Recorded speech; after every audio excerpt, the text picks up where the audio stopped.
We have a quorum. Call the meeting to order. And first item of business is approval of the minutes, which of the June meeting, as we did not meet in July. I only have one correction, and that's that we didn't meet in July. So we need to change that to the next meeting, this meeting in August. Any other corrections or?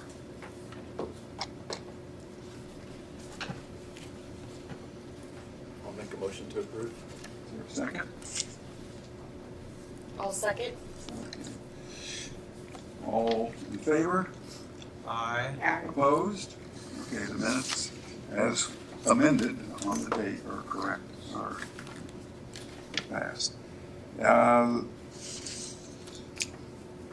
Now we have our newest member is with us, although he's no stranger to Wayne County government at all. And that's Roger Smith. So welcome, Roger. And do you want to just say briefly a little bit about who you are and where you live? I've been in Richmond, Wayne County since '84. Taught for Richmond Schools for 24 years. I retired from there. Went to Lawrence Township Schools. Was there for 17 years. Just retired in June of this year. And 42 years in education. Spent 10 years on county council. Numerous boards and activities in the community over the years. And looking at getting back a little more involved in the community here as well. Also on the EDC board, now the health board, so I'm looking forward to serving and trying to keep our commissioners and council in line. Good luck. Trying to get a look out of that. I'm excited to be here. Well, thank you. And so let's move on to the health officer report.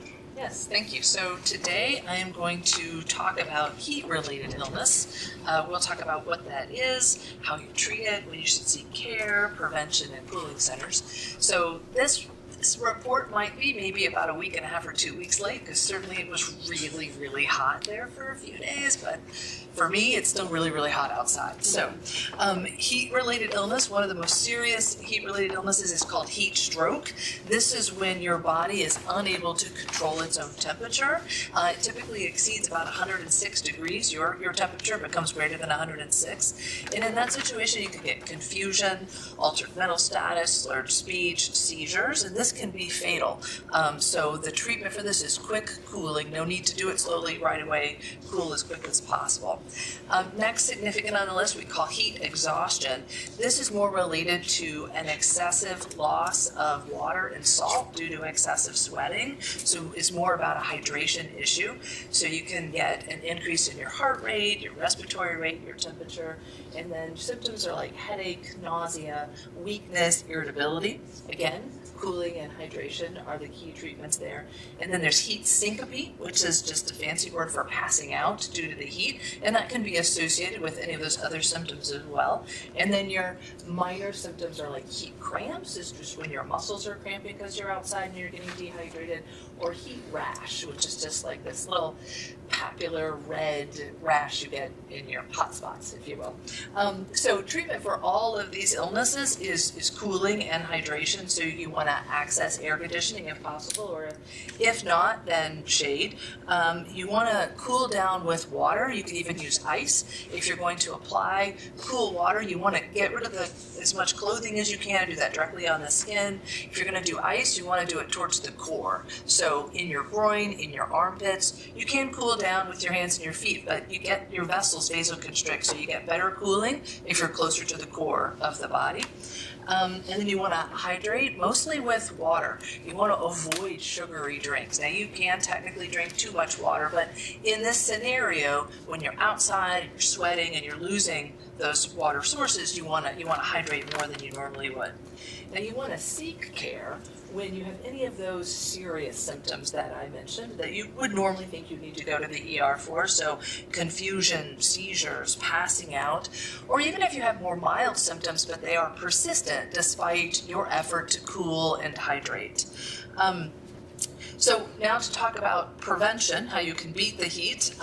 You want to stay cool, right? So if you're working outside or you're playing outside, take breaks, seek shade or air conditioning, wear very breathable clothing. Stay hydrated, drink plenty of water, and as I said, water is the key here, not so much the sugary drinks or alcohol or any of that. And stay mindful. So mindful of those who are at risk. So small children, elderly, people with disabilities, pets, really anyone that may not be able to assist themselves if they find themselves in like a heat emergency. Never ever leave a child or pet in a parked car, even if the outside temperature is only like 80, which I think is probably less than it is today. Within about 30 minutes, the temperature inside that car can go up to 110 degrees. So it can be very dangerous, very fast, especially if they cannot access the air and water themselves.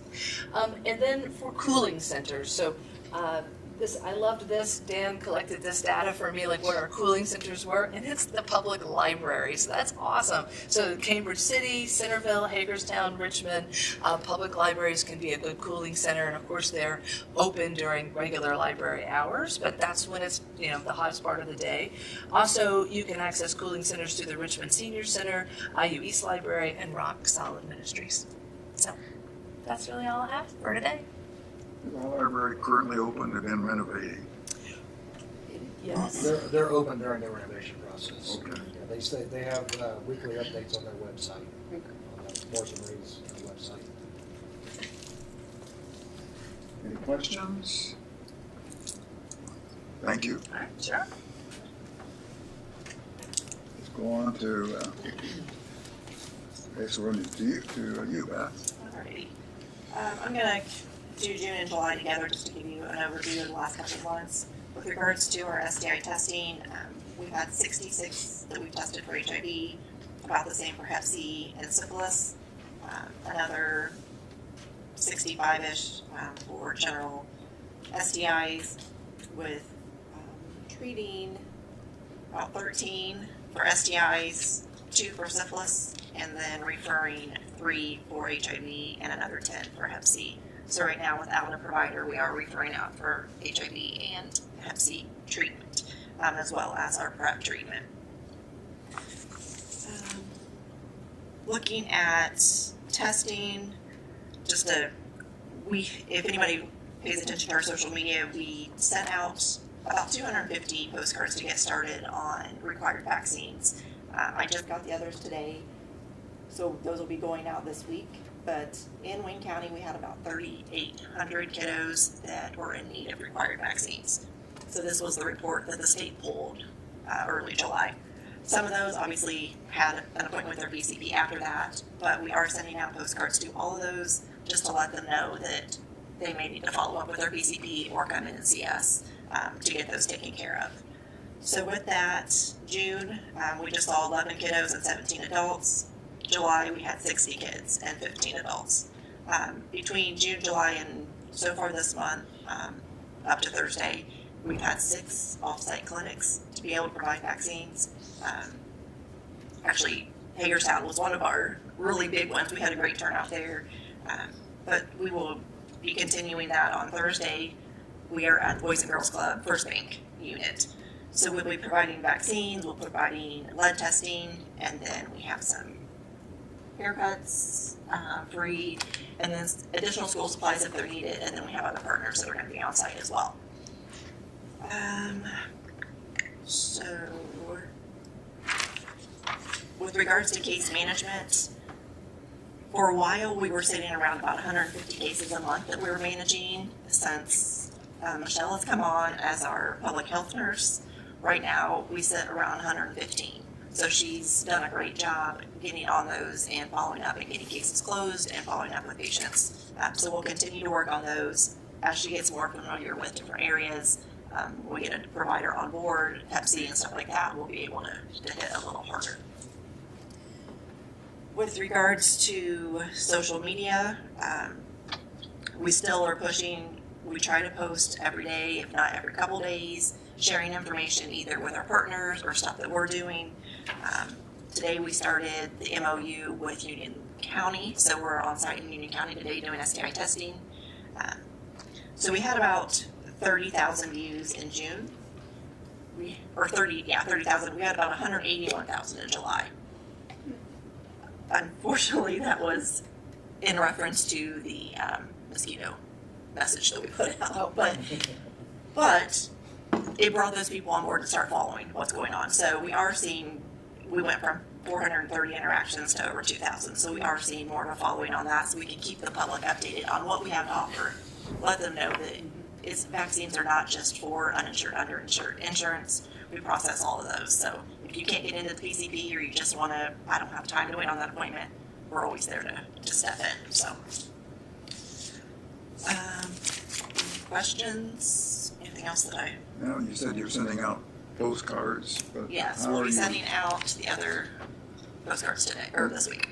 Is that just a blanket, or do you have a pinpointed group? No, it's just a general, our records show that you're potentially due. It doesn't specifically narrow down which one they're due for because we'd never be able to keep updated. We'd have to go through the list every day to see if they went to the doctor the day before. And how many did you say you're sending out? 3,800. 3,800. So all 3,800 are directed towards the children that are lacking those vaccines. Ages 5 to 18, so it's just that school age. It's not a geographic area or anything like Yeah, that. it's specific. They went off CHIRP records. But each one of those is somebody who's missing. At Yes. least one Correct. recommended or required. Is it just required vaccine or recommended? It's required, so it would be the Required. state required, yeah. And then when they come in, it's our opportunity to try to push the ones that, which we had posted the other day about the MNB. A lot of college students don't realize that the college is going to require that if they're living in a dorm situation. So we've been trying to hit kiddos their junior year so they're prepared for that because it's 2 vaccines 6 months apart. So, That's the meningococcal. Questions?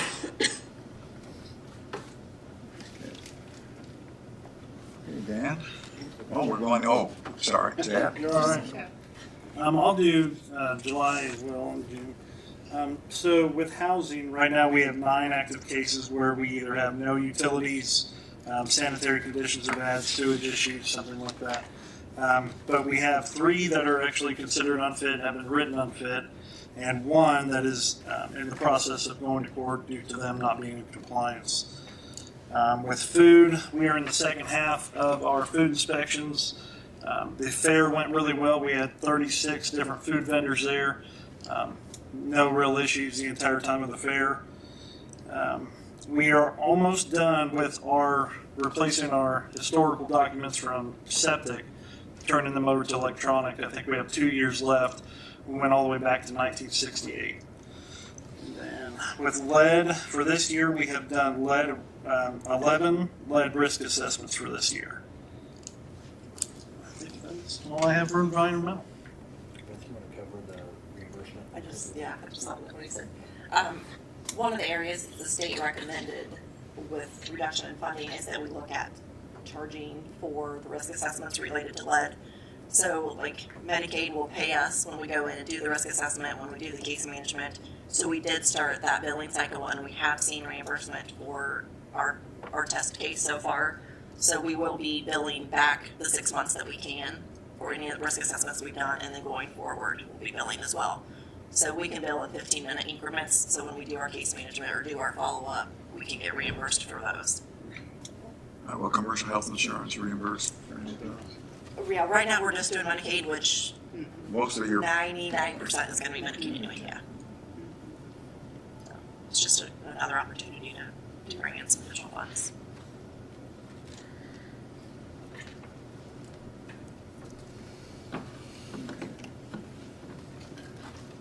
All right, we're ready for you, Dan. So we'll start off with Health First Indiana. We're continuing with the current partnerships that we have in place. Those are going well. We're getting the reporting in, and the invoices paid on time, the complaints from the partners there. And with that said, going into the 2026 year, it's apparent that our budget was cut by the state quite a bit, so it doesn't leave a whole lot of wiggle room. And after having a few discussions with Jeff and a few other members, I had with Kathy as well, those funds weren't intended for operating supplies. The Help First Indiana funds weren't. They were for programming, for preventative programming. So the budget I put before council in July, I have modified that some. So we're going to try to pull from other budgets to cover operating supplies, and we're going to try to continue on with some partnerships. We obviously can't do it at the level that we did over the past couple of years, but we're still going to try. So with that said, I have put in the packet a request, an RFP request for proposal that I will send out eventually if the board agrees with me on that. And then we'll get into a little bit of this here in a second. When I drafted this, I didn't realize about our FEMA grant, and I'll talk with you there. So my original plan was to take this RFP, and it would have been approximately for $200,000, but I think I might have to bite into that. So I'll explain that here in a minute. Are there any questions or concerns on the RFP with the funds that we have coming in, which is approximately $415,000? Well, I assume all of our partners are aware that They are. big changes coming. Correct. They're aware that those partnerships will, at least on contract and paper, go away. We'll obviously still partner with everyone that we can. But they're aware of it, yes.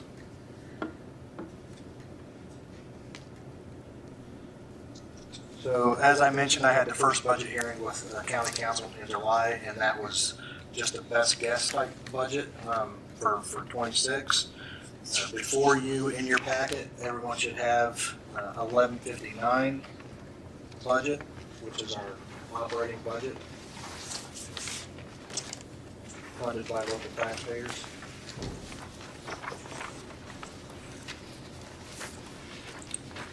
This fund is funded by county council and partially by the revenue that we bring in at the health department for billing private insurance. So what I'm requesting, originally I requested $890,000, give or take.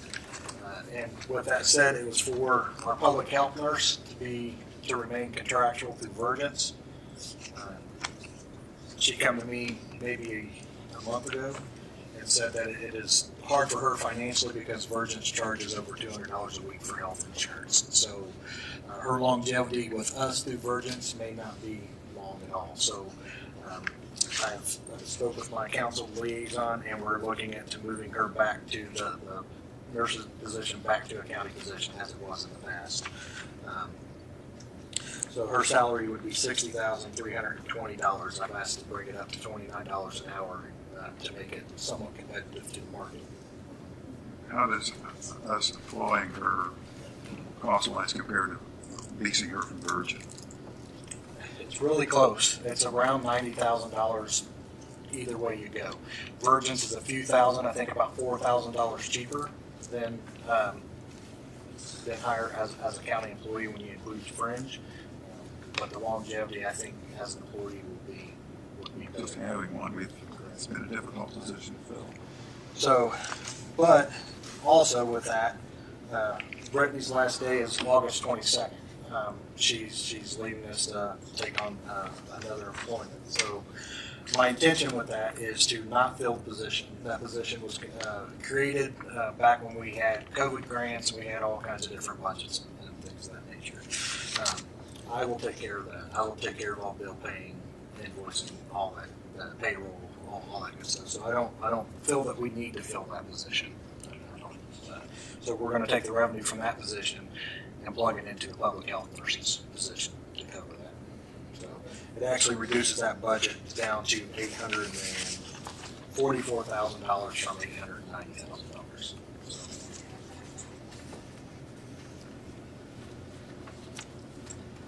Are there any questions on this particular budget and what I'm doing with it? Mind you, this is fluid. It could change, discussions with county council or the commissioners approving the position, that type thing. It could change, but this is what I'm proposing at this point in time. Any action from us, or is this for information? I don't believe so. Chris, sorry. No.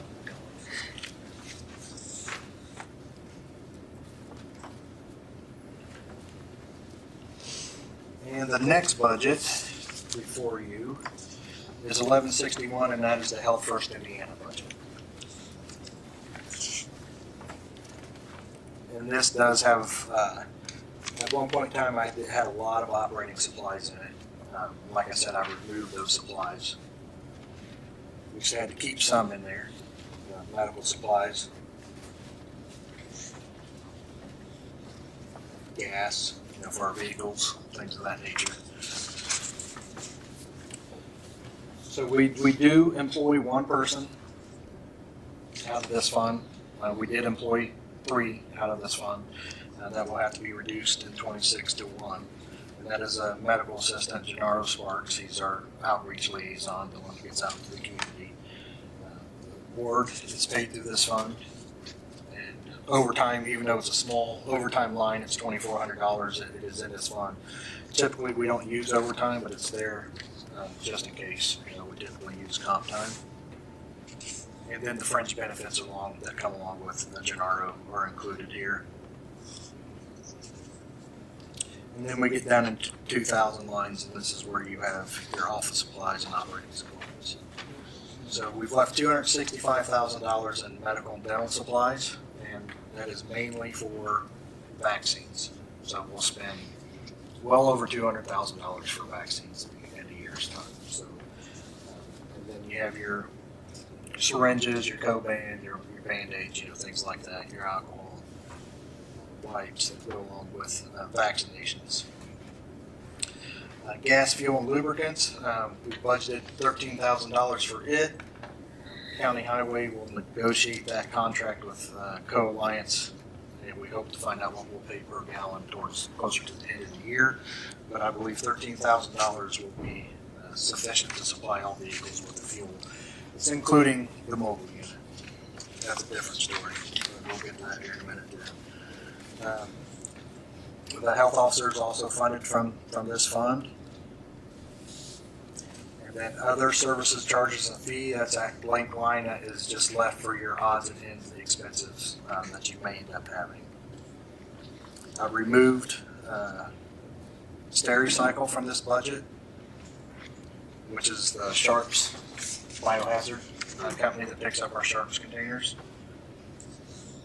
We were paying $1,200 a month for that. When SSP ended, that was able to be reduced. We got it down to about $325 a month instead of $1,200 a month.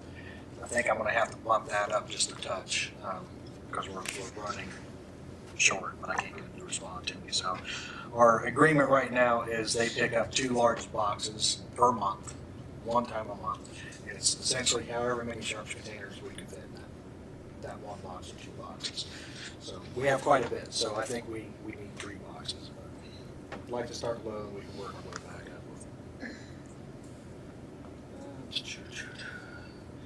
Our legal services will be paid from this fund. Right now the contract is for $30,000. I'm assuming it would be similar next year. I put in $40,000 just in case. We could always back off that if need be. And then contractual and professional. This is where we pay our partners out of. So, for instance, this year here is $702. It's actually more than that because we had carryover from last year. But when this budget was approved, it was $702,000. And sometime at the beginning of this year, County Council moved money from the receipt line into the contractual line for me. But, so $500,000 is what I have in here, and that is overinflated at this point. I don't know what my carryover will be, but I'm projecting $200,000 or more. I'd rather take it away than try to add it later type deal. I can always not buy something and not spend the money from it. And that's where the RFP will be paid out of if it goes out. Communication, this is a big one for us. We have cell phones, so our field inspectors can make calls in the field, and not have a personal number out there. Our phone lines within the office cost us close to $850 a month for phones. And then we pay I think around $2,400 to $3,000 a year for internet. I can't remember. So that's what this line pays for here. And then workman's comp insurance, vehicle content insurance, insurance for the health officer. Now, if we bring a PA on board, how much will that also work? And I think the contracts at this point says we'll pay for the malpractice. So the malpractice insurance for her will probably be similar to what it is for Dr. Mills, but that would be funded out of the 340B program and not funded out of either one of these funds. So that's all self-funded through insurance reimbursements and self-pay testing and things like that. But it'd be $11,000 to $13,000 for a year. And is that something that Virgins would cover if they remained at Virgins, just to be clear? Yeah, they cover them. They cover that. They cover everything. I mean, it's literally the salary plus 35% is what they bill, for hours worked.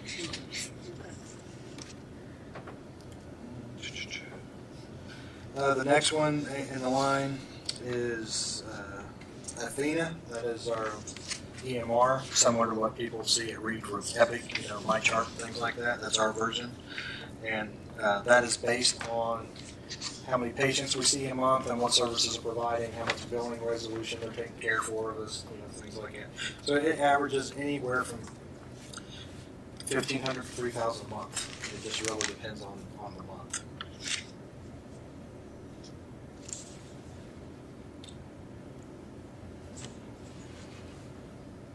And that is it. So anything you see to the right there as far as wording, like next down the list of SoftWorks, paid training and education, things of that nature, those are, if you don't see a dollar amount next to it, that means I had one in there and I removed it. So that those, you can kind of tell when some of the things that I'm moving to a different funding source. And again, I did this so we could focus more on the programming side of things. Are there any questions on this particular budget? And this is all subject to approval by them. Yeah, I mean, this is very fluid. It could change quite a few times. As I'm about to explain here in just a few minutes, please.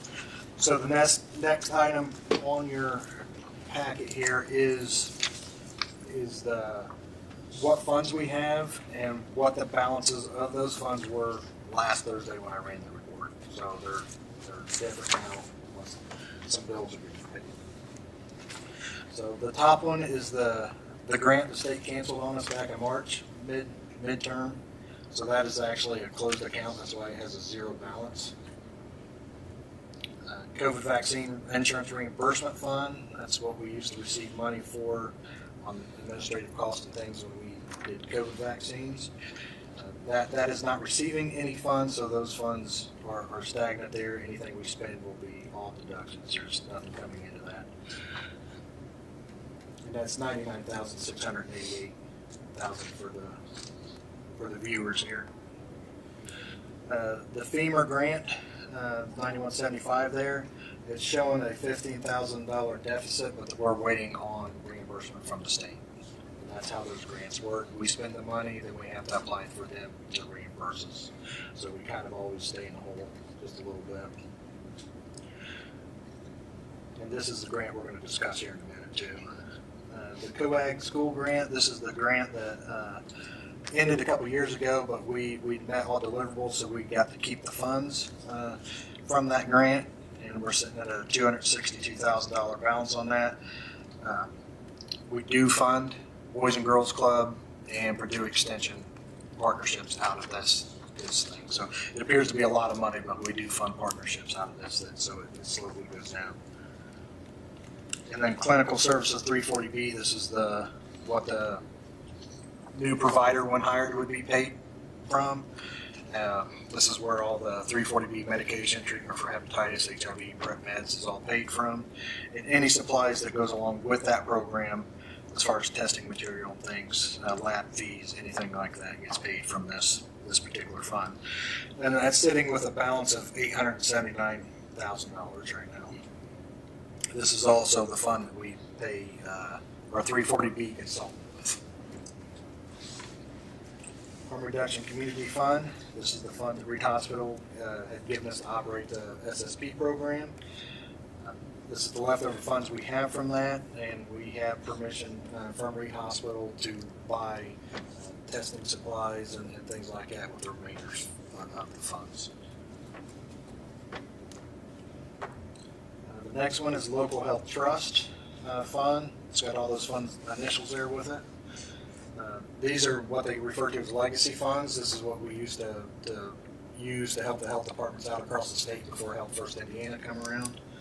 And once these funds are exhausted, they will not be renewed as well. Not by choice. This is the state will no longer renew them. So Local Health Trust, that's $6,591 there. I'm pretty sure with the claims I signed on Monday, that's exhausted now. So that will have a zero balance on it. And then health maintenance, again, got a low balance there of $8,783. We'll pay a couple more claims over the next few weeks, and that will be exhausted as well. And these are the funds I've been using all year long to try to save money in the Health First Indiana Fund, so we'd have more to carry over. And then you can see the remaining balance there in Health First Indiana. Obviously, we have a large reduction for next year. As of right now, we have a minimum of $283,000 still left committed for the 25 partnerships. So that will drop down to 100, or right at $1 million. And then we still have everything else, Gennaro salary, fringe benefit, all that good stuff that's still coming out of there as well. And then 1159 is the health department's budget. There's nothing in here other than employees. There's no operating supplies or anything in there. Do you have anything that shows the income of the department? Yeah, so the receipts line, so the beginning balance on this form, and then the receipt line, that shows you the receipts that we get in, the receipted money. So now mind you, on like FEMA, that's reimbursement money. It's not money we've actually made. It's money we've spent, went into the hole, and then the state reimbursed us. Same way with the fiscal grant, the immunization grant up top. So clinical service 340B, we've receipted in $192,000 this year. That's from the medication and everything from when Potion was still here. Some of the leftover refills and things like that. That's how much money we received in there. So as you can look, we received in $192,000. We operated that program for 3 months this year in a part-time status, and we still took in $192,000. So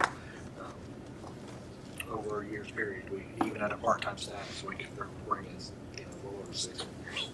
I think that shows the importance of having a PA. Yeah, it's very important. It's not only that, but we're turning away patients that may not get treated at all. If we're not able to treat them. So let's see, harm reduction. Community fund, again, this is the one from Reed Hospital. We didn't receive any money from them this year, so that's a zero balance. Local Health Trust, again, no money because of Health First Indiana. Health Donations is a fund that we have that the community can donate money to that. The $443 that you see here came from Reed Hospital, and that was to buy school supplies with for the back to school events that we're going to. So this is what we use to buy some backpacks and pencils and things of that nature that we're handing out. And then you can see the state had given us the $1,552,000 for Health First Indiana this year. And the receipted line for the health department fund, the county fund, that's a little bit misleading. County council for a year, so that's counted in as a receipt, so that's not technically revenue, obviously, but the $226,000 is revenue that we have from birth and death certificates, food permits, self-pay vaccines, private immunization, all the stuff that we do.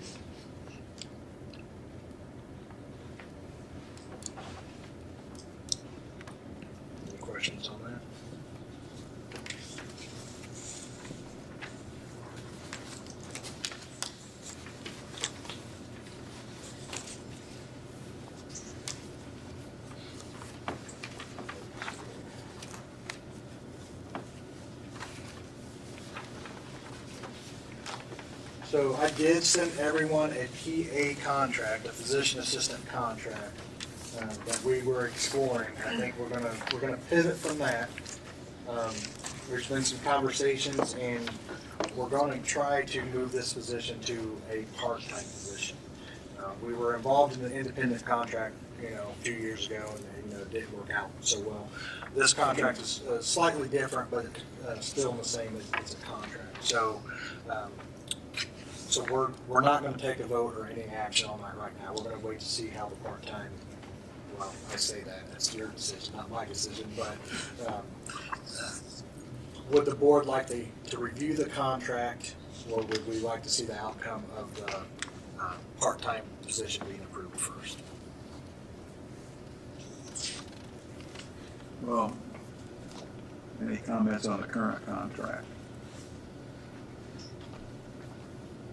I think it contained about everything we would want to contain. I particularly look for, it specifies that they have a supervising position, which they have to have by law. And we also made sure that we had language in there that they're under any kind of restriction for Medicare, Medicaid, or anything adverse, because then they can't participate. That was covered. Malpractice was covered. I think some of the things that have caused us some problems in the past have been covered in that contract. But what would change would be that go from being a contract employee to an actual part-time employee. If that's what's being discussed at the moment. But I think what's important for us to know that for us to have a 340B program, we have to have a PA or an MP, one or the other. Right. Or we can't do that. And that's an important for the health of the community and also for our financial well-being as a department. The difference for me from an independent contractor to a part-time employee is simple control.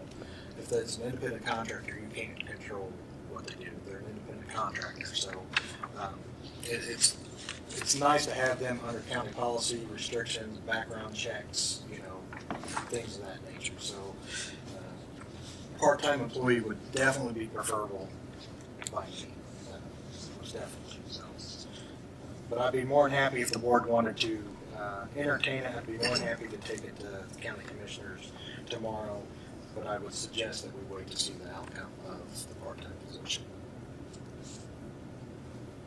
Is there any objection to pursue having this position be part-time? Have you done any cost analysis as far as bringing on this position? What did that outlay of dollars versus revenue that will bring in by having that person here? I did. So on your second page here, the proposal to create the part-time position, it's not a full breakdown cost analysis. It's a very short synopsis, but Virgins is the way that we had the last provider through, and that was $65 an hour plus 35%. And she worked 32 or less hours a week, give or take between 25 and 32 hours a week. We believe we can take this position down to 8 to 15 maximum, 15 hours maximum a week. We bring that provider in twice a week, and we hyper-focus all the appointments during the hours that she's there, instead of randomly having them come in on different days and times. So, and by going part-time employee, we can bring that pay up to $75 an hour and make it competitive to the market here in Wayne County. $65 is very, very low for a provider. So I think Dr. Bells or Ryder or anybody in the field can contest to that. All you have to do is a quick Indeed search and you can find that it's not very much money. So we can bring that provider up to $75 an hour and pay FICA and still be well below that 35% mark that Virgins charges us even with the $65. So, and then you can see on the second page of the proposal what we make just off the medication itself.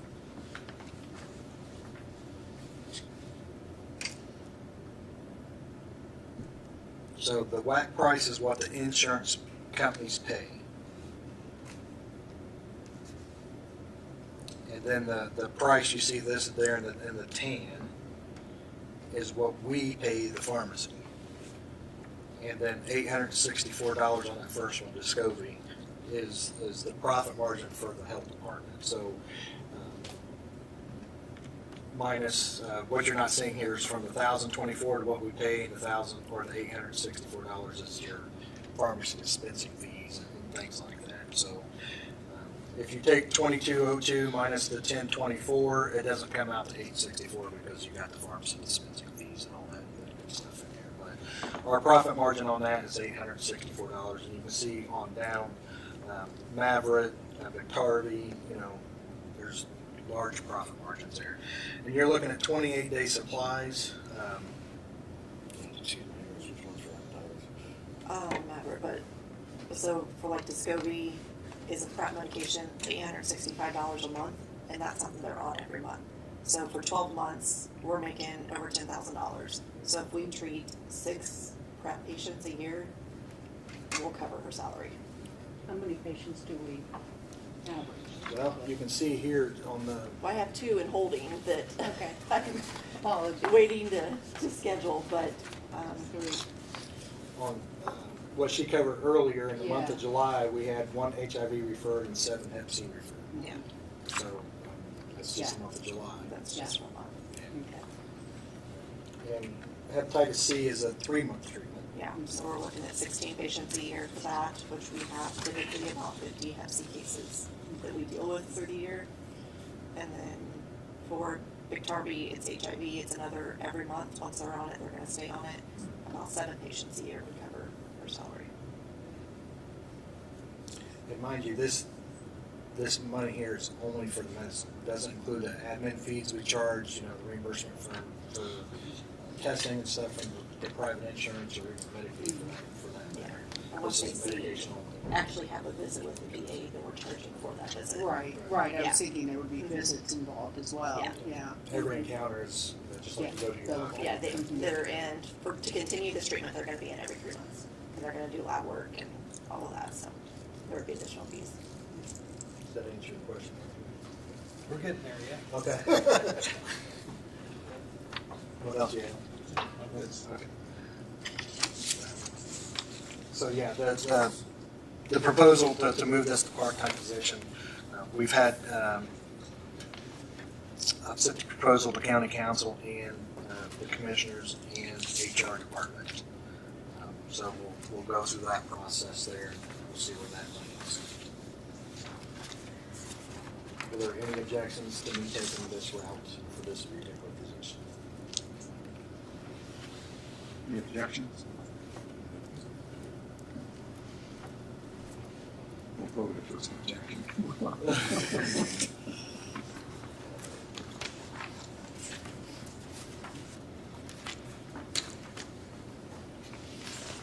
So the next one is the FEMA grant. It's I just got word literally 10 minutes before I got over here today that they're going to renew the grant, and it's a 2-year grant, 2-year cycle. They're only going to renew it for $150,000, so $75,000 a year. Cynthia's salary, which is the program director, is right at $60,000 or $62,000 a year. With fringe benefits, brings it up to $90,000 a year. So just her salary alone is $180,000 over a 2-year span. It does not include any programming, education material, all the operating supplies, all that stuff. So we have an option here. We have a predicament, and I'm not asking for a decision today. I think we need to take some time and review this. I don't know how much time we have before I have to either accept or deny from the state. I'll have to read that when I get back. But she holds a value to the health department in the programming that she provides. Right now, she is strictly FEMA, which is fetal infant mortality review, but she does do some safety pin things. So she does hold, some events and education things that cover safe sleep and a bunch of other different things. So I'd like to keep Explain her. what safety pins is. What's that? You want to explain what safety pins Yeah, is? safety pin is so Cynthia investigates why there's been a fetal death or an infant death, And she takes, once she finds out the why, she gives the why to the safety pin team, and the safety pin team develops programs to prevent that why part. So it's a two-part program, and this funding is for that two parts. It is for safety pin and FEMA, whereas right now the grant that she's under is only for FEMA. They have combined the two for the next cycle. So it's a bigger reduction because it's two grants, and one grant was eliminated. Yeah, I mean, everything's being reduced quite a bit. But so, with that said, the RFP that I was originally going to put out, I would still like to put out, but I would like to restructure Health First Indiana and try to get her on there, which I'll have to sit down with Kathy, my liaison. We'll have to look at the budget to see if it's possible. If council would have to approve again. So the position exists, but we'll have to move it into different funds. The original proposal I sent into the state was for Cynthia herself, and then that fund has always had a part-time employee in it. So I had the part-time employee in it as well for $25,000 a year. So there's another 50 on top of her 180. So there's 230,000 just in employees, and then I had another $70,000 in it for operating costs over a 2-year period. And then they approved it for 100. They cut it in half essentially. They approved it for $150,000. So yeah, that's a bummer. But we'll sit down. I think Dr. Bells wants to be part of the conversation. This is obviously Beth, and we'll have to kind of figure out what's the most important on that maternal and child health side of things, and then move from there to try to see how much money it's going to take to keep those programs going.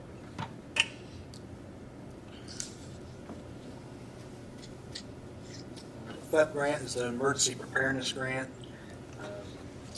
That's the board. Both governing bodies approved that a long time ago. It's a fiscal grant, technically started on July 1st, but we are still yet to receive the contract or budget or anything else yet. So we're being told sometime in September. And we don't fund anything other than essentially training for that. We'll bring a company in from Indianapolis. We'll have them do a tabletop exercise or a couple tabletop exercises for nursing homes and the medical community around here. But there's no office supplies, there's no employees cost, there's no vehicles cost to it. It's essentially all training stuff for the public. We work a lot with EMA with that fund. We partner with them for different trainings and stuff as well.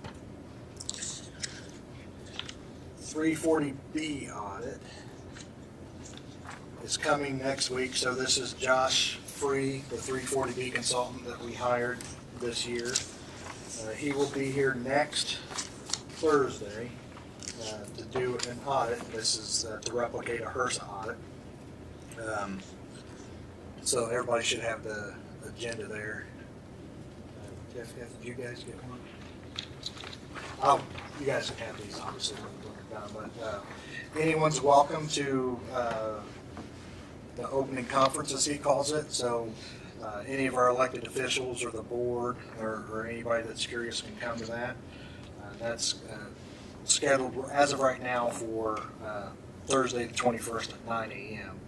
Depending on the response, it will depend on where we have it, I guess. How many people we get. But he'll be here and he's going to cover everything from policies and procedures to medication storage to billing, everything a HRSA audit would cover. So he'll be here next Thursday. Where is that opening and the closing conference is going to be held here? Well, I'm waiting to see what the response is as far as people goes, and then if it's only 4 or 5 of us, we'll have it at the health department. If it's more than that, then I'll have to see if this room's available, and if not, I may move it to the EMA conference room. You'll send out. Oh yeah, I'll send out a calendar invite for everyone. You anticipate the closing conference is the summary of findings? Correct.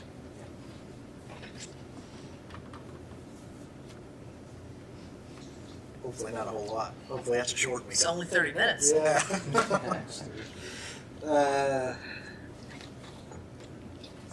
Copy your contract or agreement, for lack of better terms, our copy machine down on the environmental side here in this building.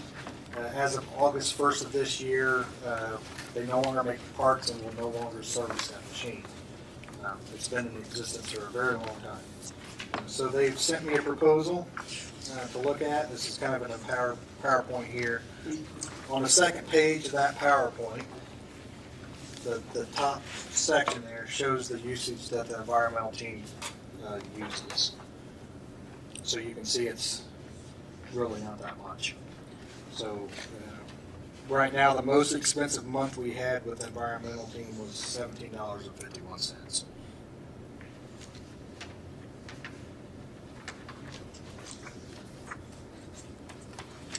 And what that covered was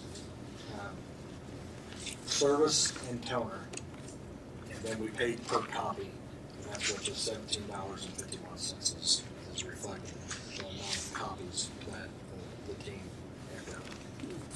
This is for the old machine here. So they are proposing either we can keep the machine and just hope it doesn't break, or maybe our IT team can fix it, and we can buy our own toner, or we can enter into a new agreement with them for 60 months at $37.50 a month, with that being 0.0075 cents per copy. So if you copy 2,000 copies in a month's time, that's $15 at that 0.0075 rate. So you'd have $15 on top of your $37, so $52.50 a month, give or take, on a high month for copies is what it would cost for that machine, parts, labor, toner. It excludes paper, obviously we have to buy our own paper, and training hardware. I don't know if we need that one, but so then I did ask her for a buyout price, if what it would cost us to purchase that machine outright. And this is a refurbished machine, by the way. It's we don't make enough copies down here to buy a brand new machine, so this is a refurbished machine. So to buy that machine outright is $1,796.74. And I believe, I didn't write it down, I had it on a piece of paper somewhere.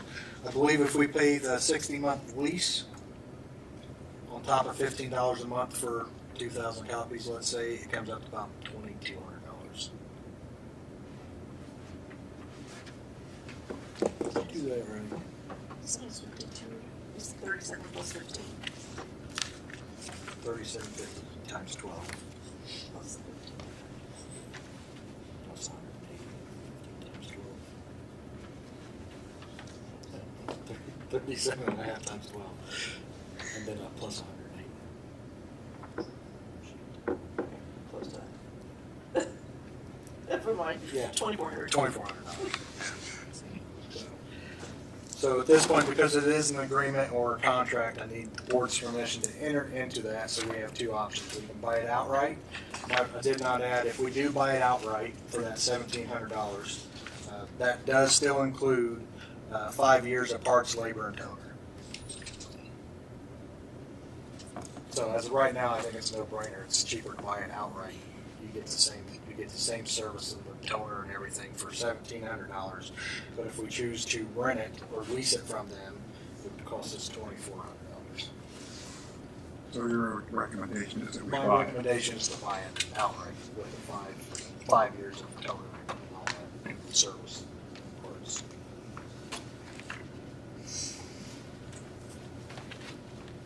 So what you're asking for is approval of a contract, maintenance contract with them, with us buying the machine.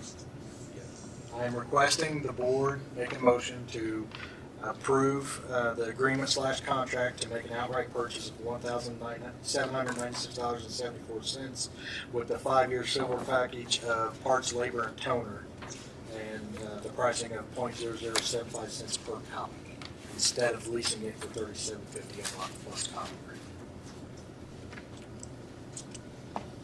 I would move to approve. Second? I'll second. Moved and seconded. Any other comments? All in favor? Aye. Opposed?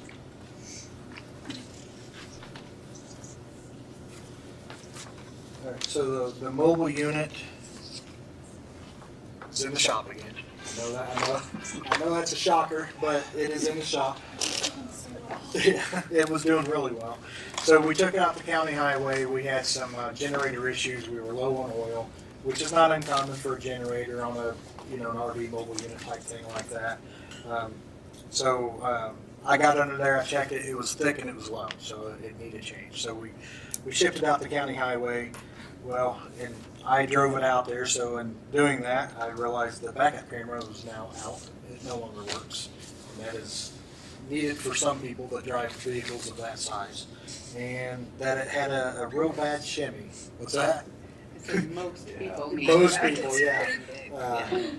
A lot of people don't know it, but before I started here at the ripe old age of 21, I had a CDL and I drove a truck, so I'm very comfortable in driving a unit like Well, that. then that's his Yeah, job then. so- He gets to drive it. Yeah. Okay. So, and then two, it had a horrible shimmy at about 40 mile an hour. I Oh, thought goodness another gracious. cylinder had went bad in it. So, the code keeps reading something to do with the oxygen sensor and the air intake of some kind.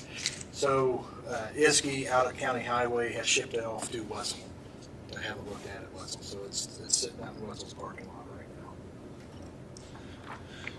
So it was doing really good, and then now it's not.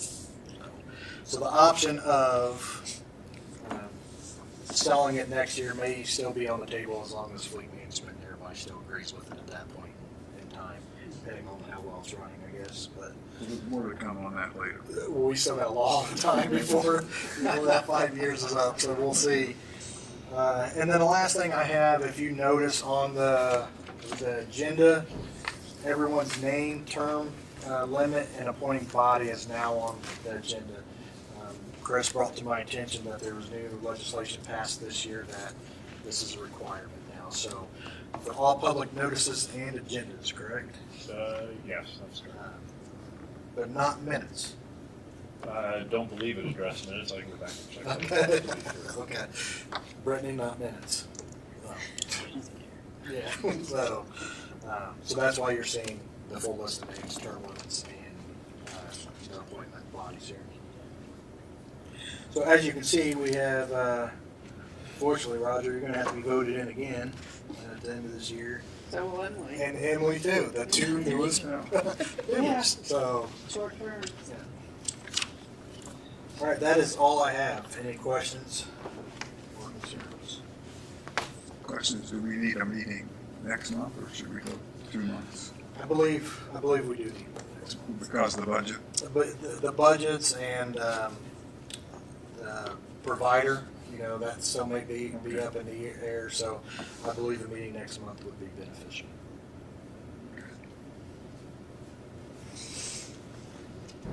Any other comments? Or a motion to adjourn? So moved. Second. All in favor? Aye. Opposed? We're adjourned. Thank you, everyone. Thank you.